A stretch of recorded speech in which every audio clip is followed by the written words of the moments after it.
Hello students, आज का topic है oxidising agents and reducing agents. उन्हें समझने से पहले कुछ बेसिक टर्म्स को जानना ज़रूरी है। ऑक्सीडेशन क्या होता है, रिडक्शन क्या होता है। In terms of electron, oxidation में होता है loss of electron and reduction में होता है गेन ऑफ इलेक्ट्रॉन। एक या एक से ज़्यादा इलेक्ट्रॉन इन्वॉल्व हो सकते हैं। अब डेफिनेशन देख लेते हैं। ऑक्सीडाइजिंग एजेंट्स क्या होते हैं? अ सब्सटेंस जिसमें आएगा एटम होगा या आयन होगा या मॉलिक्यूल भी हो सकता है। A substance that oxidises other and reduces itself by gain of electrons. तो ये होता है ऑक्सीडाइजिंग एजेंट्स। अब इस डेफिनेशन को ब्रेक करते हैं। ओ ए शॉर्ट फॉर्म है, ऑक्सीडाइजिंग एजेंट लिखा है। वो क्या करते हैं? एजेंट्स क्या होते हैं? एजेंट दूसरों के लिए काम करते हैं।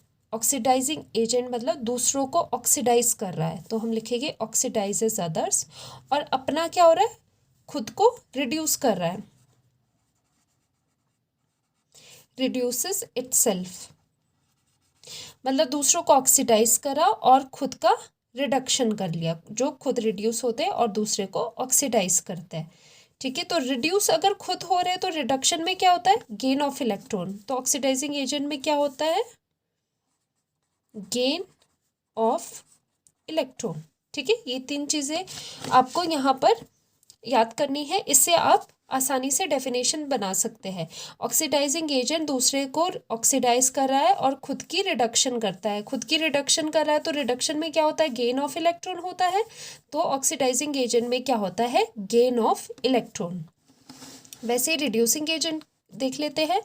इसमें आएगा अ सब्सटेंस, जो कि अगेन एटम भी हो सकता है, आयन भी हो सकता है या मॉलिक्यूल भी हो सकता है, that reduces other and oxidises itself by loss of electron. तो इसकी भी डेफिनेशन ब्रेक कर लेते हैं। जैसे रिड्यूसिंग एजेंट, रिड्यूसिंग एजेंट क्या होता है? एजेंट है रिडक्शन का, मतलब दूसरे को सर्विस प्रोवाइड कर रहा है, दूसरे की रिडक्शन करवा रहा है। रिड्यूसेस अदर, और खुद की क्या होगी? Oxidises itself. खुद ये ऑक्सीडाइज हो रहा है, तो ऑक्सीडेशन में क्या होता है? ऑक्सीडेशन में होता है लॉस ऑफ इलेक्ट्रॉन्स इन्वॉल्व होता है। तो अगर ये रिड्यूसिंग एजेंट खुद को ऑक्सीडाइज करता है तो इसका मतलब इसमें क्या होगा? Loss of electrons, electron loss हो गए। तो ये डेफिनेशन पूरी इससे समझ आती है कि रिड्यूसिंग एजेंट क्या होते हैं? That which reduces other and oxidises itself. अगर खुद की ऑक्सीडेशन हो रही है तो उसका मतलब खुद का क्या हो रहा है? लॉस ऑफ इलेक्ट्रॉन हो रहा है। तो ये होते हैं रिड्यूसिंग एजेंट। और देखा जाए तो इसमें एग्जाम्पल क्या आएंगे? जो मेटल्स होते हैं दे आर रिड्यूसिंग एजेंट्स, क्योंकि आपको पता होगा रिड्यूसिंग एजेंट्स आर, जो मेटल्स होते हैं दे आर इलेक्ट्रोपॉजिटिव। उनकी टेंडेंसी होती है कि वो इलेक्ट्रॉन, मेटल्स की टेंडेंसी होती है कि वो इलेक्ट्रॉन लूज करके केटाइनिक फॉर्म में चले जाए। तभी कहते हैं कि मेटल्स आर हाईली इलेक्ट्रोपॉजिटिव, ये टेंडेंसी रहती है।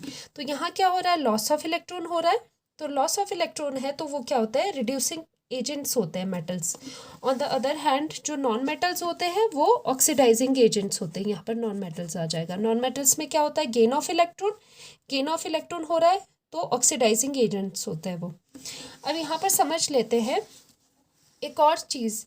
अगर ऑक्सीडेशन होती है तो साथ में रिडक्शन भी होती है। दैट मीन्स अगर इलेक्ट्रॉन का लॉस कहीं से हो रहा है तो गेन भी कहीं ना कहीं होगा। ये तो नहीं हो सकता कि इलेक्ट्रॉन फ्रीली ही हवा में कहीं हो। यहाँ पर देखते हैं, जैसे ये ए है, इसने क्या करा? इसके पास इलेक्ट्रॉन था, इसने इलेक्ट्रॉन दे दिया, इसने इलेक्ट्रॉन लूज कर दिया। और बी एक और स्पीशीज पड़ी थी, उसने क्या कर दिया? उसको गेन कर लिया। अब यहाँ पर देखते हैं कौन सा रिड्यूसिंग एजेंट है और कौन सा ऑक्सीडाइजिंग एजेंट है। इसे कैसे पता लगा सकते हैं? देखो जो ए है, अब हमने क्या करा था? रिड्यूसिंग एजेंट में क्या करा था? जो लॉस ऑफ इलेक्ट्रॉन इन्वॉल्व हो वो होता है रिड्यूसिंग एजेंट। तो यहाँ पर कौन लॉस कर रहा है? ए से लूज हो रहे इलेक्ट्रॉन, तो ये हो जाएगा आर ए, रिड्यूसिंग एजेंट। और अगर इसने इलेक्ट्रॉन छोड़ा तो गेन किसने करा? बी ने, तो ये हो जाएगा ऑक्सीडाइजिंग एजेंट। अब देख लो यहाँ पर क्या हो रहा है? लॉस ऑफ इलेक्ट्रॉन और यहाँ पर हो रहा है गेन ऑफ इलेक्ट्रॉन। तो इन अदर वर्ड्स आप क्या कह सकते हो, ए इज ऑक्सीडाइज्ड बाय बी। ठीक है, तो लिख सकते हो ए इज ऑक्सीडाइज्ड बाय बी, क्योंकि ये रिड्यूसिंग एजेंट है ना, खुद तो ऑक्सीडाइज होगा, तो ए को ऑक्सीडाइज कौन कर रहा है, ए ऑक्सीडाइज कब होगा, जब बी इसका इलेक्ट्रॉन एक्सेप्ट करेगा।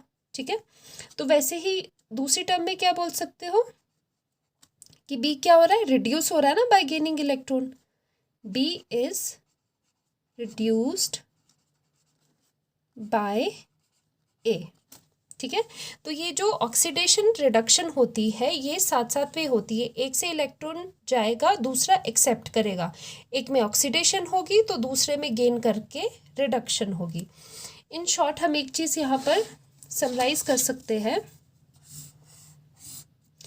देखो, जो ऑक्सीडेशन में क्या होता था, ऑक्सीडेशन में होता था लॉस ऑफ इलेक्ट्रॉन और रिडक्शन में गेन ऑफ इलेक्ट्रॉन। अगर इनके आगे एजेंट्स लगते हैं तो ये चीज़ें रिवर्स हो जाती है। अब अगर आप ओ ए लिख लो और आर ए एजेंट्स लिख लो,